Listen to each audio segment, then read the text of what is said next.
Saint Jean est un juif de Galilée né à Bethsaïde. Il est le fils de Salomé et de Zébédée, donc le frère de Jacques le Majeur. Il fait partie des premiers apôtres appelés par Jésus sur le lac de Tibériade et abandonne, lui aussi sa vie de pécheur pour suivre Jésus. Jean et Jacques sont surnommés Boanerges qui signifie fils du tonnerre. Jean est désigné comme le disciple que Jésus aimait. Avec ses frères Jacques et Pierre, ils forment le groupe privilégié des disciples de Jésus. Jean est aussi le seul des 12 apôtres à être mentionné au moment de la mort de Jésus. Ce sont Jean, Pierre et Jacques qui accompagnent Jésus sur la montagne pendant l'épisode de la transfiguration. Jean sera également présent lors de la guérison de la mère de Simon-Pierre, mais au moment de la résurrection de la fille de Jaïr. Envoyé par le collège de Jérusalem, Jean part prêcher l'évangile avec Pierre en Samarie, région montagneuse du Proche-Orient. Puis, il quitte la Palestine suite à la répression des Romains, et rejoint Éphèse, ville dans laquelle l'apôtre gouverne les églises d'Asie mineure. Il réalise des miracles et baptise plusieurs personnes. La mère de Jésus aurait d'ailleurs habité avec lui dans cette ville. C'est aussi à Éphèse qu'il aurait, selon Irénée de Lyon, publié l'évangile. Sous l'empereur romain Domitien, les persécutions contre les chrétiens poussent Jean à s'exiler sur l'île de Patmos en 94, sur laquelle il aurait alors écrit l'Apocalypse, livre de la Révélation, suite à une vision. En 96, après la mort de Domitien, l'empereur Nerva autorise Jean à revenir à Éphèse. Il serait mort en l'an 101 et aurait été enterré à Celsus, non loin d'Éphèse. Une basilique Saint-Jean fut construite à cet endroit même bien qu'elle soit aujourd'hui en ruine. De nombreuses questions se posent quant à sa véritable identité, si celui-ci fait figure d'apôtre ou d'évangéliste.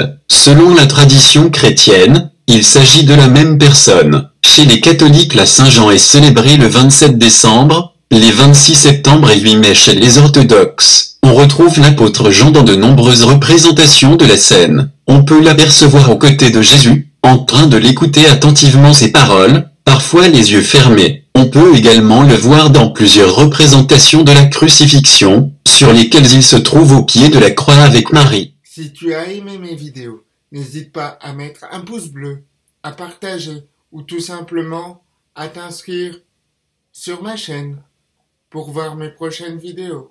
Allez, à bientôt!